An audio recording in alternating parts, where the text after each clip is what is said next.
number 008. Main character energy or delusional? Hey. Welcome back. This is Sarah Young, co-host, and along with my co-host, Meghan Rodgers. Are you sure? I mean, is it definitely so me? awkward. I mean, I'm not sure who that was. So Sarah is a North Carolina attorney. Yes. In the state of North Carolina, in North Carolina only.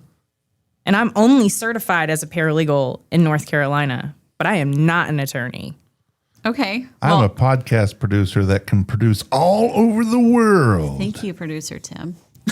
Yep, he's like, yeah, you guys can keep your North Carolina. I got all the states in the union. And the universe. Around the world. Okay. Yep, he could do a podcast on Mars. So I don't think I should do the intro thing. Whoa. What are you doing over there? I'm trying to get comfortable. Do it. I'm glad you're wearing tights. I am. It was only you that was going to be flashed. Not Tim. Anyway, I don't need Stephanie coming in and, I'm going to cut a hoe. she might. She would not. She's like, however you get your Okay, case. yeah, that was extremely an awkward intro. So I'm going to let you take the reins on the intros from now on. Okay. So main character energy or delusional? That's the topic. So we're talking about the fine line between confidence and cringe. When you're thinking that you're the main character actually helps. Mm-hmm. And stories of clients with wild main character energy. We already shared an interview that had some wild main character energy. That was on a previous. Yeah, so you should go back and episode. listen to all of our episodes because we're hilarious. We're so funny. And are you the hero And humble. or villain in someone else's story? And the debate, is main character energy just narcissism rebranded? Okay. So we do need to talk about main character energy. Living your life like you're the protagonist of a movie, channeling your inner Elle Woods, your Fleabag, breaking the fourth wall energy, your I'm keen enough confidence. But here's our question. When does confidence cross the line into just being delusional or worse, being the villain in someone else's story? So my personal take, I think main character energy has helped me professionally. Like Reese Witherspoon in Legally Blonde. What? It's hard walking into a courtroom like I belong there? That's my best Elle Woods impersonation, which was terrible. But what do you think, Megan? But there's a difference between Elle Woods' confidence and Succession characters who think the world revolves around them. One is inspiring and the other would be insufferable. So here's a pop culture example. So let's think about it. We all love Ted Lasso's Believe energy. Love that show. If you haven't seen it, I highly recommend Apple Plus. Yeah, not an Apple guy. But would we love it if our coworker acted exactly like Ted Lasso? I know I would. I probably would not.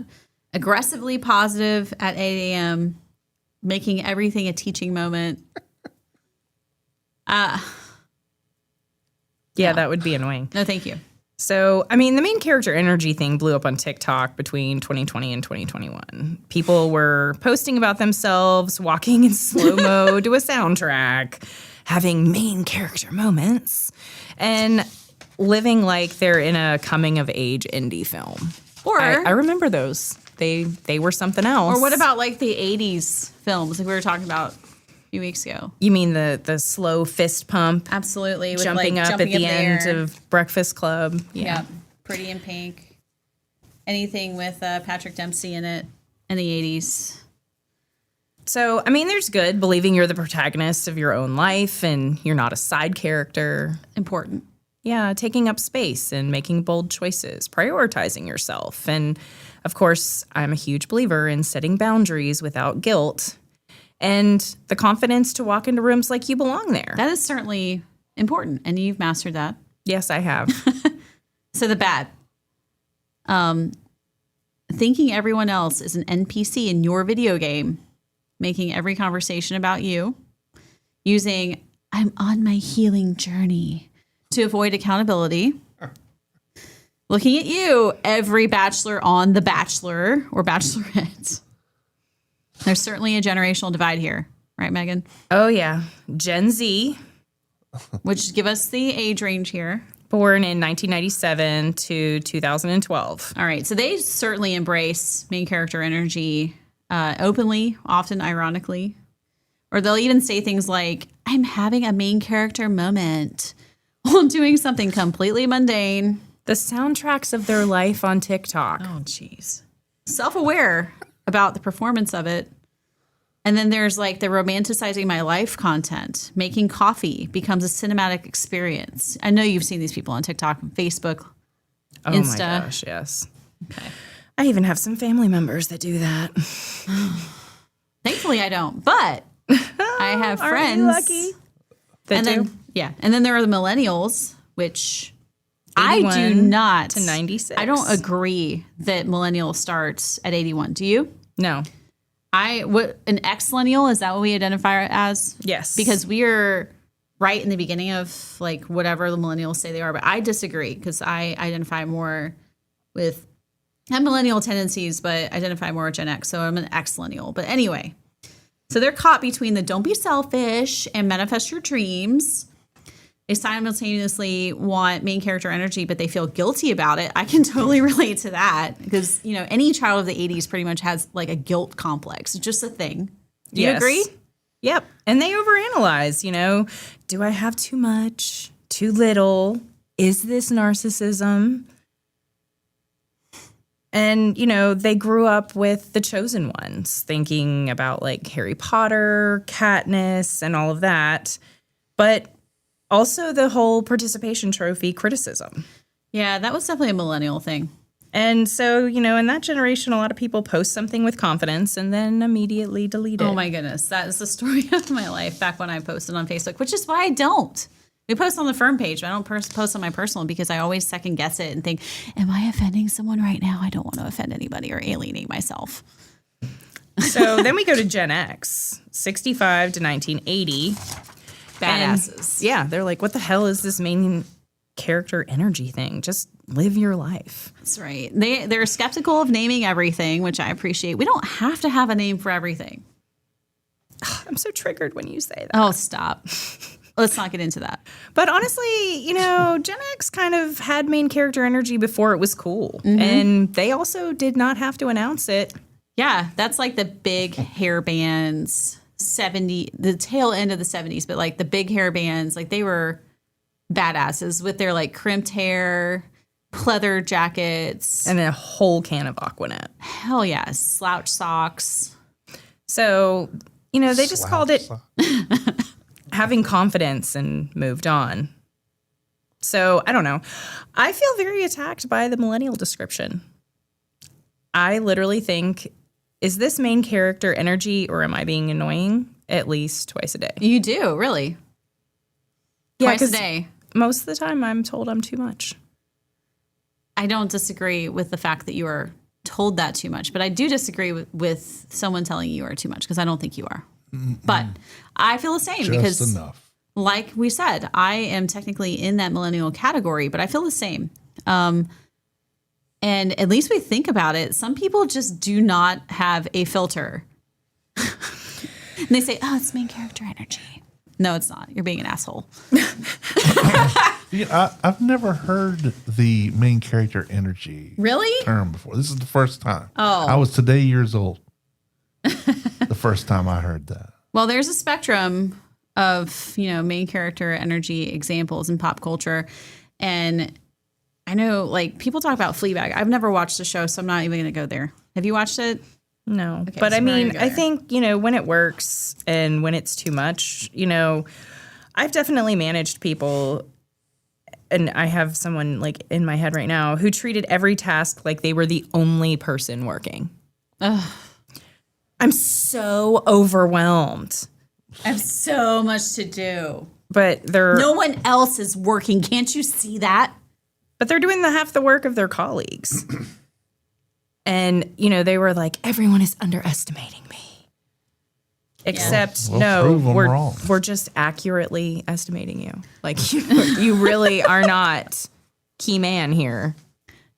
Yeah, no, that's really the reality, is that these people exist in real life and they're exhausting. They have zero self-awareness. Everyone else is collateral damage. And, it's all about me. It's frustrating. But, I really like the healthy main character energy of like Elle Woods from Legally Blonde. And I'm a little biased because Legally Blonde came out when I was in college. So undergrad, that is. So, she is not the reason I wanted to go to law school. I already was on that track. But, she had confidence without being cruel. She lifts others up while succeeding. Proves people wrong without being insufferable or an asshole. And the lesson, you can be the main character and the best friend. Do you live that, Megan? I totally do. Yes, you do. I agree. So I think not me. I'm a narcissist, but that kind of goes into the self-awareness test. Just kidding. I'm not a self-proclaimed narcissist. You're not a narcissist. Thank you. So it goes into the, am I the main character or the villain? Absolutely. So the friends test. When your friend has good news, is your first reaction to be genuinely happy, or do you immediately relate it back to your own experience? Ooh. I can think of so many people who do this. I can think of specific people. Yes. So the pulp culture reference for this would be Friends. Yes. When Phoebe's pregnancy announcement and then Monica turns it into her. Don't be the Monica who makes Phoebe's pregnancy announcement about herself. So then there's the conversation test. Mm-hmm. What is that? Can you have a 10-minute conversation without circling it back to you? That's very difficult for people. It is difficult, even for people who are not that, because you want to relate to and them.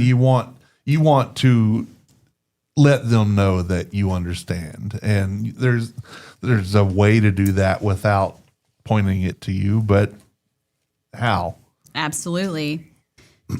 Yeah, no, I mean, there's a way to be relatable. Like, I hear what you're saying, or I feel that because I felt this way when this happened. But that doesn't mean it's about you. But some people have a way of turning everything into something about them. Yeah. Or everything that you say when all you're doing is like maybe venting, they take it as a personal attack where they have to justify themselves. Or whatever you're saying, they have to like one up you. I've done it better, bigger, awesomer, longer. It's not everything has to be a competition. It's frustrating. The next one is hard for a lot of people. The criticism test. Ooh. When someone gives you feedback, do you defend and justify or actually listen? Yeah, that's hard for a lot of people, especially since their impression or their reaction is usually defensive, like defense mechanism. Yeah, and a lot of times you want to defend yourself or at least make someone see your point of view. Yeah, but sometimes it's not just about you. Like sometimes it's okay to just sit there and listen. I do that a lot in our practice and what we do. We listen to a lot of things and people try and go there with me sometimes. Have you noticed that people try and bait me like politically or with other things just to get like my reaction? Yes. But you know what? It's not about me in that moment. And so sometimes they're annoyed at my, people have a tendency to like kind of nod. Like you're telling them a story, they just kind of like nod in agreement. Well, that doesn't mean I agree with you. It just means like, okay, I'm listening. I hear you. Yeah. But, they're looking for that constant affirmation when they're like saying things, but, they want to feel justified in their position. And unfortunately, that is not my role. My role is not to make you feel justified. My role is to support you and counsel you. Yes. So I have a lot of conversations with people when they disagree with me. And so I have a lot of conversations where they agree with me, but it's tricky. It's a delicate balance there. So what's the next test? The accountability test. Can you name something that's genuinely your fault right now? Not technically my fault, but fully your fault. Yes. And that is, as you know, my pet peeve. I cannot stand when people can't be accountable. Yes. If I make a mistake, I own it. Absolutely. And I cannot stand that when people can't own their mistakes. That's the whole, I'm sorry, but. No but. Nope, just you're sorry. You know, when this happened, I was wrong. That's okay. It's okay to say that. Yeah. And, I work really hard on teaching my children that. I actually had a talk with Sloan about that. Sloan's my daughter. Yep, Sloan is Sarah's daughter. The And honey girl. Yep. And she was disrespectful to her mother. And How dare she? I called her out on it. And we had to talk about how to adequately say I'm sorry and the 3 parts of an apology and how we work to make it right. So what are the 3 parts of an apology?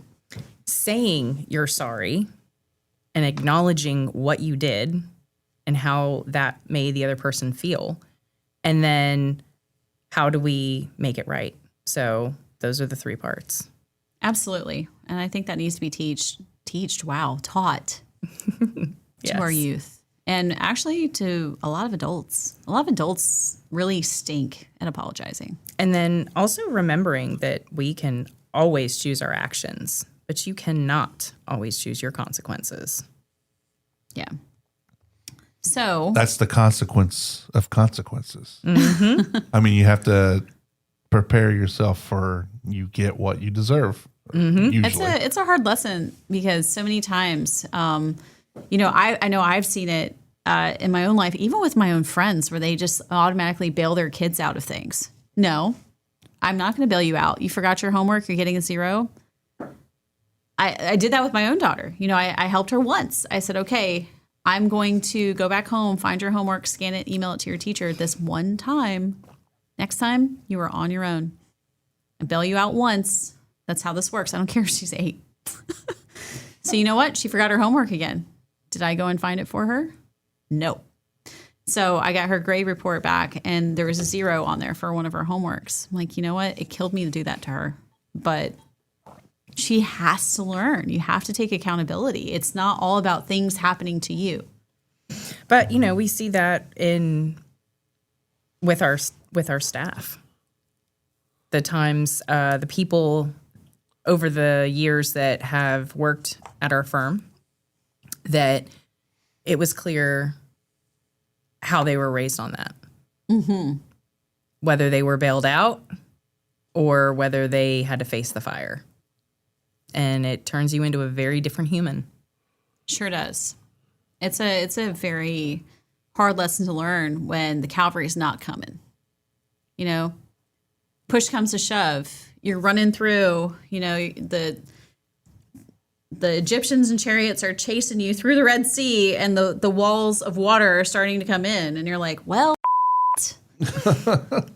but I think we've all been there. We're like, wow, I have really gotten myself into a pickle here, and no one is going to rescue me. I have to dig myself out of this. At some point, you have to face the music. You can't just continue to blame everyone else or your situation. You can't always play the victim. You can't always sit there from a standpoint of everything is happening to me. You need to take action and take accountability. So it kind of goes into the next one, which is funny because the next one is actually my entire job. The supporting role test. Can you be happy being in the background sometimes? Or do you need to be the center of attention like a Bachelor contestant on night 1? So I love the Bachelor references. I know. But it's funny because that is my job. My job is to make you look good. Thank you. But I like my job. I like that part. I like the things and saying the things and doing the things for our clients. And it's all as a supporting role of you. So, yeah, I think I can do that one. I'm good with the supporting role test. Well, you're great at that. And honestly, if you were not so great at that, our firm would not have continued to grow the way it has. But, to some extent, it's not even about me. It's about the clients and suiting the client's needs. So my name is on the door, but it's not about me necessarily. It's about how I can serve the clients. Absolutely. And it's helping people. And honestly, I don't like being the center of attention. No, you don't. It's I kind would of funny. never have guessed I that get very about you. and very embarrassed by it, Mr. Beeman. But We've already discussed that on another podcast episode. But in litigation, people who can't admit fault, even with evidence, that's beyond main character energy. That's a fundamental inability to see reality. Very Trumpian, honestly. And honestly, we've all been the villain in someone's story. And someone out there remembers you as the antagonist. And can you live with that? I definitely know that I have been the villain in many people's stories. And honestly, I'm also okay with that. If that's the way you want to remember it and that's how you want it to go down in your memory, okay. That's you. Well, and let me get your hot take on this, Megan. So what do you think about quitting a job or relationship that just doesn't serve you? I've done that many times. I have no problem with that. I think that's okay. You know, there are seasons for everything. There are seasons in your life, and sometimes it's time to stick it out, and sometimes it's good to know when to walk away.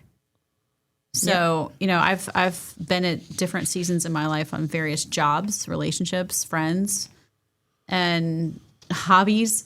Pickleball. Yeah, you need to let that go. But sometimes you do need to choose yourself. Absolutely. It's okay. It is okay to choose yourself to some extent. But when we have to be selfish enough to meet our own needs. Yes. We view selfishness as bad, but you have to have a certain amount of it to make sure that you're taken care of in your own life. To an extent. I mean, we're not trying to just stomp on everyone. Well, that goes into your favorite thing that I've heard you explain to clients and my children and your daughter. Your rights end where mine begin. Exactly. And, you know, I told you I was going to look up the reference because that is from a famous Supreme Court case, First Amendment case. And I believe it's Justice Oliver Wendell Holmes is who said that. More on that another podcast episode. But so what do you think about the using I'm on my healing journey no to avoid accountability? Nope, that's not healing. That's deflecting. No way around it. Mm-hmm. Absolutely not. Now, here's something that I want to know your take on, Megan, because you have this presence about you, which is why you do my networking. So walking into a room like you're Beyonce, even when you're terrified, what do you think? Oh, absolutely. Motion granted, because fake it till you make it is a real thing. In most contexts, right? Yes. Not in when you really don't know what you're doing, but when you feel that imposter syndrome creeping into you, or you networking events where you usually know people, but every now and then you go into one and you don't know anybody. And you just have to go in and be a person that someone else would want to talk to. I mean, real person. Why should you want to talk to me? Why should you want to learn about my business? Because I'm interested in yours. I'm genuinely interested in getting to know you and how I can help you. And we've all been there in those networking events where you talk to somebody and you're trying to be real with them and like connect with them on a personal level. And they spit out the same boilerplate spiel, 30-second elevator speech that they give everybody that's so incredibly impersonal. It's just frustrating and annoying. But so, Sarah, making every group chat message about you. You are not the only person in the group chat. No. Megan, soundtracking your life with a mental playlist. Okay with that. Yeah, that's fine. I mean, I'm probably not going to do that, but I'm fine with other people doing that. I'm kind of the person that finds whatever song I like and I play it until I don't want to ever hear it again. You do. Whereas I'm the person that like, I'll say something and it reminds me of a song lyric and then I'll say the next lyric in the song and people just look at me like I'm weird. But if you get to know me, like if you talk to me long enough, you'll know like the era or the song. You know some of the song references. I do. Not all of them, but most of them. Yeah. My wife gets none of them because she was only allowed to listen to Southern gospel the until she was an Gaithers. adult. So we tried to make her relive our 80s and No.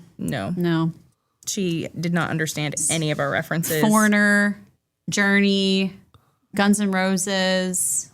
What are the other ones? She had no clue. Def Leppard. Oh, she had Rod never. Stewart. Oh my goodness, she had never heard the song. She never heard Africa. Like how are you existing? How are you 41 years old? Did they not have a television? they were only allowed to watch things from Focus on the Family and stuff like that. Oh my God.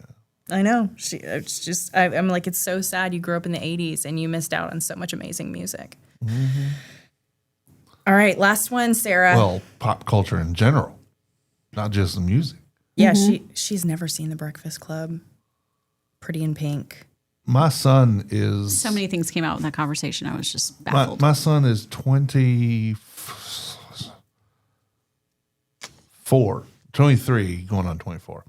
And I made him sit and watch The Breakfast Club and St. Elmo's Fire and Pretty in Pink, 16 Candles. Ferris all those Bueller's things. Day Ferris Off. Bueller's Day Off. Yeah. Like I said, every Patrick Princess Dempsey Bride. movie. Oh, Princess Bride's like one of my faves. R.I.P. Rob Reiner. Oh. Okay, so Inconceivable.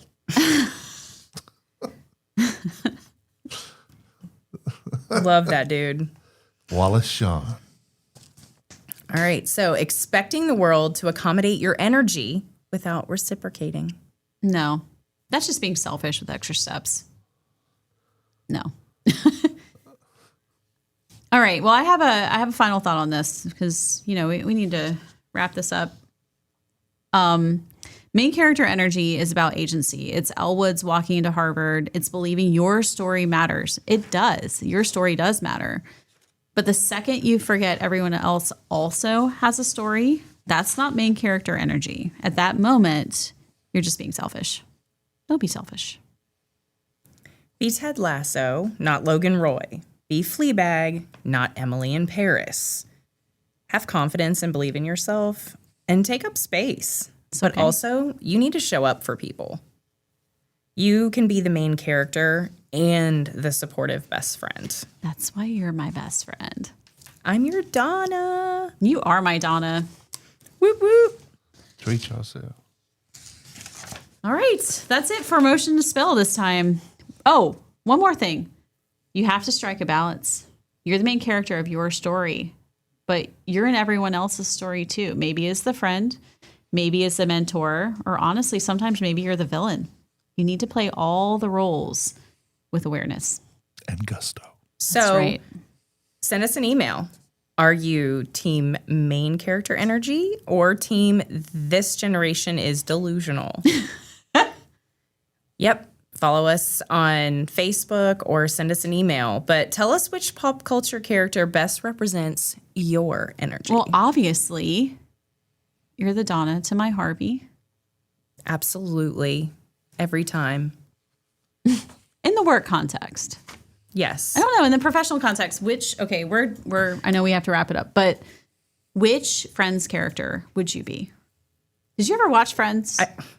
Did I ever watch Okay, Friends? this is a conversation I was having with your wife then. She has never watched Friends. No, she did. What is wrong with her? She did watch Friends. No, she didn't. Yes, she did. Okay, who am I thinking of then?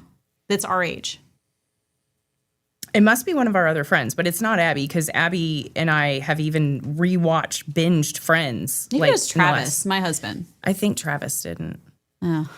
Anyway, which Friends character are you? I am Mrs. Chenandler Bong. Chenandler Bong. I guess I'm probably Rachel. Okay, well, I have like Monica tendencies. Would you agree with that? Yeah, you are Monica. I'm not fully Monica. I'm also sometimes Phoebe. Yeah, you kind of are. But I have Rachel tendencies as well. Like I'm, conglomerate. I can pull different Friends characters. I mean, sometimes I'm Joey. How are you doing? How you doing? How you doing? I love some Joey. He's so lovable. And I'm also gonna always pull up to the feed trough when you're cooking. I'm gonna be right there, ready to eat every time. That is so Joey. Yep. And I he will doesn't put on- share food. And I will put on the stretchy pants. Okay, yeah, stretchy pants are a must. Like not like Al Bundy. No, Stretchy I'm gonna pants. borrow some pregnancy pants like Joey. my Bucky's sweatpants. Those are not my current favorite sweatpants because they have like cargo. They're like cargo sweatpants and they're cuffed. Okay. Don't judge me. Stop. Don't judge me, Tim.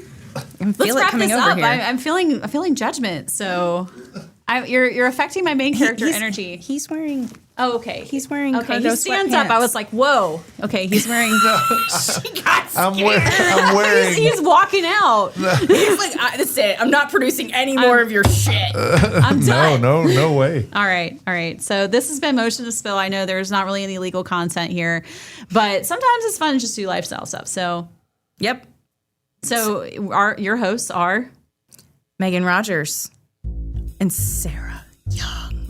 Sarah Young. and producer Tim.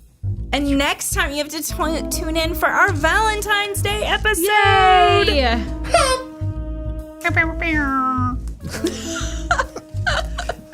Oh my gosh. That's what she said.